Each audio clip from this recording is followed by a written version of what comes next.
मोहनपुर नाम के एक छोटे से गांव में प्राचीन बरगद के पेड़ के पास सुशीला नाम की एक बूढ़ी गरीब महिला अपने अपाहिज बेटे मदन के साथ रहती थी। मदन बचपन से ही दोनों पैरों से चल नहीं सकता था। मिट्टी और भूसे से बनी सरला की छोटी सी झोपड़ी गांव के किनारे पर खड़ी थी, जिस पर अक्सर राहगीरों का ध्यान नहीं जाता था। अपने जीवन की गरीबी और कठिनाइयों के बावजूद सुशीला भगवान राम में अपनी अटूट आस्था के लिए जानी जाती थी। एक और दिन बीत गया और अभी तक मेरे भगवान राम नहीं आए हैं, लेकिन मुझे पता है कि वो आएंगे। वो एक दिन मेरे दुखों को दूर करने जरूर आएंगे। मुझ गरीब की झोपड़ी में वो जरूर आएंगे। माँ, प्यास लगी है। हाँ बेटा, अभी देती हूँ, पानी भी और रोटी भी। ये रही राम जी की थाली और ये तेरी। माँ, मैं तुम्हें बचपन से उनकी थाली लगाते हुए देख रहा हूँ। माँ, क्या तुम्हें पक्का विश्वास है कि भगवान राम हमारी झोपड़ी में आएंगे? हाँ बेटा, मुझे पूरा विश्वास है। मेरे राम मेरी झोपड़ी में जरूर आएंगे। वो जानते हैं मैं उनकी प्रतीक्षा में आंखें बिछाए बैठी हूँ। उन्हें मुझे दर्शन देने आना ही होगा। हर दिन सुशीला अपनी झोपड़ी को साफ करती थी और अपने मिट्टी के बर्तन में चावल और दाल का एक छोटा सा हिस्सा पकाती थी, इस उम्मीद में कि राम जी उससे मिलने आएंगे। उसकी आस्था को लेकर गांव वाले अक्सर उसका मजाक उड़ाते थे, जिनमें गांव का जमींदार भी शामिल था। जब भी वो उस रास्ते से गुजरता, सुशीला को देखकर बहुत हंसता। सुशीला, तुम और तुम्हारी कल्पनाएं। जितना मर्जी अपनी इस टूटी फूटी झोपड़ी को सजा लो, भगवान राम तुम जैसी गरीब बुढ़िया से मिलने नहीं आने वाले। जमींदार साहब, आप जब भी इधर से गुजरते हो मुझे यही बात कहते हो। एक दिन ऐसा आएगा जब आप देखते रह जाओगे, जब मेरे राम मेरी झोपड़ी में आएंगे। मेरा दिल मुझसे कहता है कि राम आएंगे। उम्र के साथ साथ अक्सर ऐसा हो जाता है। खैर, हमें क्या, करो इंतजार, हम भी देखते हैं। अरे जमींदार साहब, क्या इन छोटे गरीब लोगों के मुंह लगना। चलिए, वहां पेड़ की छाया में खटिया लगा दी है। आप वहां आराम से पेड़ की ठंडी छाया में बैठो और ठंडी ठंडी हवा का आनंद लो। सुशीला को आदत थी रोजाना ऐसे ताने सहने की। वो किसी की भी बात का बुरा नहीं मानती थी। वो तो सिर्फ अपने प्रभु श्री राम की भक्ति में ही लीन रहती थी। एक दोपहर में जब सुशीला गांव के बाहर लकड़ियां इकट्ठा कर रही थी, दो युवा और सुंदर साधु साधारण कपड़े पहने हुए उसकी झोपड़ी के पास आए। उनकी उपस्थिति शांत थी और उनकी मुस्कान बहुत ही कोमल थी। माँ, क्या हमें थोड़ा पानी मिल सकता है? हम बहुत दिनों से यात्रा कर रहे हैं, हमारे पास पानी समाप्त हो गया है। हाँ हाँ मेरे बच्चों, कृपया अंदर आओ। भोजन का समय है। मैं तुम दोनों के लिए भोजन भी लाती हूँ और साथ में पानी भी। माँ, कौन आया है? बेटा, दो ऋषि पधारे हैं। यात्रा पर निकले हैं, इसीलिए कुछ देर यहाँ विश्राम करना चाहते हैं। ये मेरा बेटा है मदन। सुशीला भोजन की थाली लगाने लगी, तभी दूसरे युवा ऋषि ने सुशीला से पूछा, माँ, आपने भोजन की ये 3 थालियां क्यों लगाई हैं? हम तो केवल 2 ही हैं। बेटा, ये थाली भगवान राम के लिए है। मैं जब भी भोजन लगाती हूँ तो एक थाली भगवान श्री राम के लिए निकालती हूँ, क्योंकि मुझे यकीन है कि एक ना एक दिन वो मेरी इस झोपड़ी में जरूर आएंगे और इस भोजन को ग्रहण करेंगे। ये लो बेटा, खाओ। सुशीला की बातें सुनकर दोनों युवा ऋषि मुस्कुरा दिए। उन्होंने घंटों बातें की। युवा ऋषियों ने गांव, सुशीला के जीवन और राम जी के प्रति उसके अटूट विश्वास के बारे में उसकी कहानियां ध्यान से सुनी। जैसे ही शाम हुई, युवा ऋषि जाने के लिए खड़े हो गए। आपसे मिलकर और आपकी प्रभु श्री राम के प्रति भक्ति को देखकर सचमुच हृदय आनंद से भर गया। धन्यवाद। बस अब तो मेरी इच्छा है कि राम जी भी ऐसे ही मुझसे मिलने आए जैसे आप आए हैं। तुम्हारी भक्ति जीत गई माँ। देखो, मैं तुमसे मिलने आ गया। तुम्हारी भक्ति मुझे यहाँ तुम्हारी झोपड़ी में खींच लाई। सुशीला देखती है दोनों युवक राम और लक्ष्मण के रूप में आ जाते हैं। सुशीला को कुछ पल के लिए तो अपनी आंखों पर यकीन ही नहीं हुआ। उसकी खुशी का ठिकाना नहीं था। उसकी भक्ति जीत गई। उसे अपने प्रभु श्री राम के दर्शन हो गए। बस माँ, अब दुख के दिन दूर हो गए। अब अब आपको चिंता की कोई जरूरत नहीं। अब मेरे आशीर्वाद से सब कुछ ठीक हो जाएगा। भगवान श्री राम आशीर्वाद का हाथ उठाते हैं। मदन के पैर ठीक हो जाते हैं और वो उठकर खड़ा हो जाता है। वो भी हाथ जोड़कर भगवान श्री राम और लक्ष्मण के सामने खड़ा था। सुशीला की आंखों से आंसू बहते ही जा रहे थे। देखते ही देखते सुशीला की झोपड़ी सोने की हो गई। उसके घर में धन भंडार भर गए। उसकी झोपड़ी में राम आ गए। सुशीला को आशीर्वाद देकर भगवान राम और लक्ष्मण अंतर्ध्यान हो जाते हैं। जिन लोगों ने सुशीला का मजाक उड़ाया था वे अब उसके अटूट विश्वास से आश्चर्यचकित थे। मां, तुम्हारा विश्वास जीत गया। प्रभु श्री राम और लक्ष्मण हमारी कुटिया में आए। देखो, उन्होंने मुझे ठीक कर दिया, हमारी गरीबी भी दूर कर दी, हमारे जीवन के सारे दुख दूर कर दिए मां। हाँ बेटा, अब हमारे दुख के दिन दूर हो गए। हाँ मेरे बच्चे, प्रभु श्री राम ने हमारे जीवन के सारे दुख दूर कर दिए। अब सुशीला बहन, मुझे माफ कर दो। मैंने तुम्हारा हमेशा मजाक उड़ाया, पर आज हमारी आंखों के सामने सारी सच्चाई है। तुम्हारी भक्ति सचमुच बहुत सच्ची है। तुम्हारी झोपड़ी में राम आ गए सुशीला बहन। तुम सत्य कहती थी कि तुम्हारी झोपड़ी में राम जरूर आएंगे। सब गांव वाले भी सुशीला की भक्ति की बहुत प्रशंसा करते हैं और सब सुशीला से यही सीख लेते हैं कि भगवान पर अटूट विश्वास बहुत जरूरी है, तभी हमें सच्ची भक्ति का फल प्राप्त होता है। बहुत समय पहले की बात है। भरतपुर नामक गांव में चंदन नाम का एक लड़का रहता था। वो स्वभाव से बहुत आलसी था, परंतु उतना ही वो भोला भाला भी था। वो दिन भर कोई काम नहीं करता था, बस सारा दिन खाना और सोना ही उसकी आदत थी। उसके परिवार के सदस्य भी उसे जब काम करने के लिए कहते तो वो बहाना बनाता। ऐसे ही एक दिन, अरे चंदन, जब देखो तब सोया रहता है, आलस छोड़ और जाकर कोई काम कर। तेरा भाई लाखन सही कह रहा है चंदन, तुझे कोई काम ढूंढना चाहिए। कब तक तेरा भाई अकेले मेहनत करता रहेगा? आप सबके ताने सुन सुनकर तो मैं तंग आ गया हूँ। कोई तो स्थान होगा जहाँ मुझे बिना कोई काम किए भोजन मिलता रहे। अब मैं कुछ दिनों के लिए गांव से बाहर घूमने जा रहा हूँ। इतना कहकर चंदन घर से निकल पड़ा।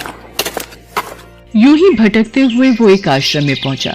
वहां उसने देखा कि आश्रम में एक गुरुजी हैं और उनके साथ उनके शिष्य जो बस मंदिर की पूजा करते हैं और कोई काम नहीं करते। उसने मन में सोचा, यहाँ तो कोई काम धाम नहीं, बस पूजा ही तो करनी है। अगर मैं यहाँ रहने की व्यवस्था कर लूँ तो मेरे लिए बहुत बढ़िया बात हो जाएगी। एक बार पूछ लेता हूँ। प्रणाम गुरुजी, मैं दूर गांव से आया हूँ। अगर आपको कोई परेशानी न हो तो क्या मैं यहाँ कुछ दिन आपके आश्रम में रह सकता हूँ? हाँ हाँ, क्यों नहीं, तुम इस आश्रम में अवश्य रुक सकते हो। लेकिन गुरुजी, मैं कोई काम नहीं कर सकता हूँ। पता नहीं काम करने के नाम पर मुझे आलस घेर लेता है। तो यहाँ कोई काम नहीं करना है, बस पूजा करनी होगी। ठीक है गुरुजी, वो तो मैं कर लूंगा। उस दिन से चंदन गुरुजी के आश्रम में रहने लगा। न कोई काम न कोई धाम और समय पर खाने को भोजन भी प्राप्त हो जाता था। इसलिए चंदन पूजा पाठ पूरी लगन से करता था और प्रभु भक्ति में भजन गाता था। ऐसे ही चंदन को आश्रम में रहते महीना भर हो गया था। एक दिन चंदन पूजा पाठ के सभी कार्य करके जब भोजन करने रसोई में गया। अरे, आज तो रसोई में खाने की कोई तैयारी ही नहीं है।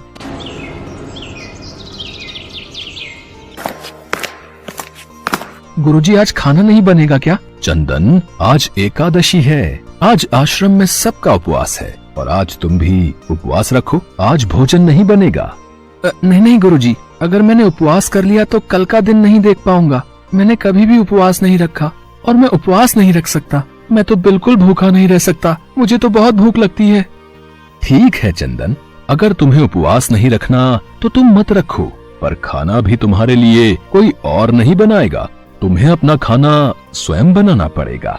चंदन तो स्वभाव से निरा आलसी था। उसे तो बस बैठकर खाने की आदत थी, पर भूख भी तो शांत करनी थी। मरता क्या न करता। गया रसोई में। लकड़ी, आटा, तेल, घी, सब्जी लेकर चंदन अभी खाना बनाने बैठा ही था, तभी गुरुजी आ गए। चंदन, तुम आज नदी के उस पार जाकर रसोई बना लो और जब तुम भोजन बना लोगे तो राम जी को भोग जरूर लगा लेना। ठीक है गुरुजी, मैं भोजन तैयार करके भोग लगा दूंगा। अब मैं चलता हूँ। चंदन ने नदी पार पहुंचकर पहली बार जैसे तैसे खाना बनाया। ये भोजन बनाना तो कितना मुश्किल कार्य है। चलो जैसे तैसे बन ही गया, अब जल्दी से खा लेता हूँ। बहुत जोरों की भूख लगी है। पर याद आया, गुरुजी ने कहा था कि भोजन करने से पहले राम जी को भोग लगाना है। आओ मेरे राम जी, भोग लगाओ जी। प्रभु राम आइए, श्री राम आइए, मेरे भोजन का भोग लगाइए। अरे मेरा भजन भी समाप्त हो गया, भोजन ठंडा हो रहा है, पर भगवान तो आए नहीं। जब कोई नहीं आया तो चंदन बेचैन हो गया कि यहाँ तो भूख लग रही है और राम जी आ ही नहीं रहे। भोला मानस जानता नहीं था कि प्रभु साक्षात तो आएंगे नहीं, पर गुरुजी की बात मानना जरूरी है। पर चंदन भी अपनी बात पर डटा रहा। देखो प्रभु राम जी, मैं समझ गया कि आप क्यों नहीं आ रहे हो। मैंने रूखा सूखा बनाया है और आपको तर माल खाने की आदत है। आप इसीलिए नहीं आ रहे ना? तो सुनो प्रभु, आज आश्रम में भी कुछ नहीं बनाया। सबका एकादशी का व्रत है, खाना हो तो ये भोग ही खा लो।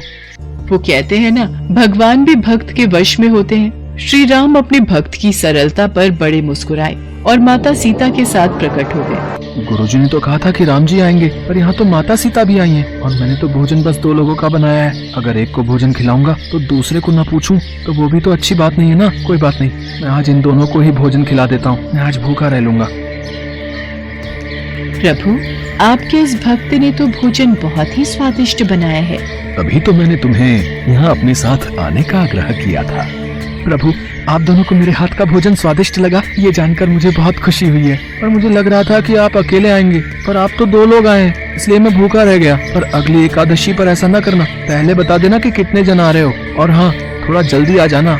भगवान राम चंदन की भोली भाली बातों को सुनकर मुस्कुराने लगे और माँ सीता के साथ प्रसाद ग्रहण करके चले गए। अगली एकादशी तक चंदन सब भूल गया। उसे लगा कि प्रभु ऐसे ही आते रहेंगे और प्रसाद ग्रहण करते रहेंगे, इसलिए उसने किसी को भी ये बात नहीं बताई। फिर एकादशी आई तो चंदन सोच में पड़ गया। कहीं ऐसा ना हो कि आज भी 2 लोग पधारे तो फिर मैं भूखा रह जाऊं। इसलिए आज मैं पहले से ही 3 लोगों का भोजन बना लूंगा। गुरुजी, मैं नदी पार रसोई बनाने जा रहा हूँ, पर आज थोड़ा ज्यादा अनाज लगेगा। भोजन पर 2 लोग आते हैं। लगता है तू भूख के मारे बावला हो रहा है। ठीक है, ले जा और अनाज ले जा। अब की बार चंदन ने 3 लोगों का खाना बनाया। फिर राम जी को पुकारा। प्रभु राम आइए, सीता राम आइए, मेरे भोजन का भोग लगाइए। भगवान की महिमा भी निराली है। उन्हें भी अपने भक्त के साथ हंसी ठिठोली करने में बड़ा मजा आता है। इस बार श्री राम माता सीता के साथ भरत, लक्ष्मण, शत्रुघ्न और हनुमान जी को लेकर आ गए। अरे ये क्या, एक का भोजन बनाया तो 2 आए, आज 2 का भोजन बनाया तो पूरा खानदान आ गया। लगता है आज भी भूखा ही रहना पड़ेगा। चंदन ने सबको भोजन खिलाया और बैठे बैठे देखता रहा। अनजाने ही उसकी आज भी एकादशी हो गई।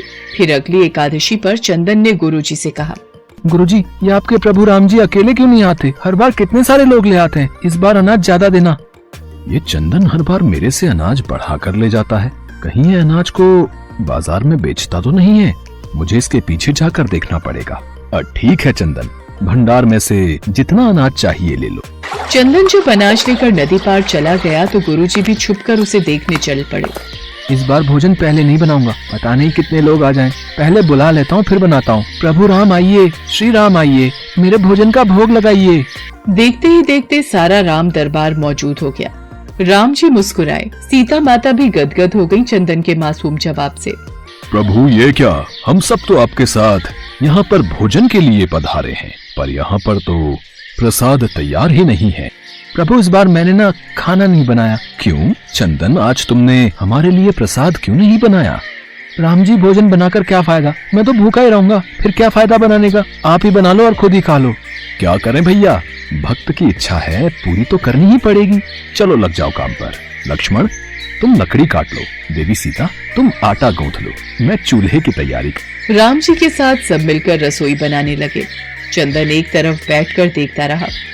माता सीता राम जी के साथ जब रसोई बना रही थी तो कई ऋषि मुनि व यक्ष गंधर्व प्रसाद लेने आने लगे। यहाँ तो कोई दिखाई नहीं दे रहा। ये बिना भोजन बनाए अकेला भूखा क्यों बैठा है? चंदन बेटा, क्या बात है, खाना क्यों नहीं बनाया? गुरुजी, आप अच्छा किया गुरुजी, आप आ गए। देखिए कितने लोग आते हैं प्रभु के साथ। मुझे तो यहाँ पर कुछ नहीं दिख रहा सिवाय तुम्हारे और अनाज के। एक तो इतनी मेहनत करवाते हैं प्रभु, भूखा भी रखते हैं, और ऊपर से गुरुजी को दिख भी नहीं रहे। ये और बड़ी मुसीबत है। राम जी, आप गुरुजी को दिख क्यों नहीं रहे? चंदन, मैं उन्हें नहीं दिख सकता। क्यों? गुरुजी तो बड़े पंडित हैं, ज्ञानी है, विद्वान है। उन्हें तो बहुत कुछ आता है, उनको क्यों नहीं दिखते आप? माना कि उनको सब आता है, पर वे सरल नहीं हैं तुम्हारी तरह, इसलिए उनको नहीं दिख सकता। गुरुजी, प्रभु कह रहे हैं कि आप सरल नहीं हैं, इसलिए आपको नहीं दिखेंगे। वाकई मैंने सब कुछ पाया, पर तुम्हारी तरह सरलता नहीं पा सका, और प्रभु तो मन की सरलता से ही मिलते हैं। और हे प्रभु श्री राम, मेरी आपसे विनती है कि मुझे अपने दर्शनों से कृतार्थ करें। प्रभु श्री राम प्रकट हो गए और गुरुजी को भी दर्शन दिए। इस तरह एक भक्त के कहने पर प्रभु ने रसोई बनाई। गुरुजी समझ चुके थे कि चंदन मन का बहुत ही भोला भाला है और भगवान तो अपने भक्तों के सच्चे प्रेम को लालायित रहते हैं। चंदन को भगवान के साक्षात दर्शन की बात सुनकर उसकी माता और भाई भी बहुत गर्वित होते हैं। चंदन अब घर लौट आया था। वो अपनी माँ और भाई के कामों में भी हाथ बटाने लगा था। उसे विश्वास था कि वो जो भी भोजन बनाएगा प्रभु श्री राम उसे जरूर खाने आएंगे।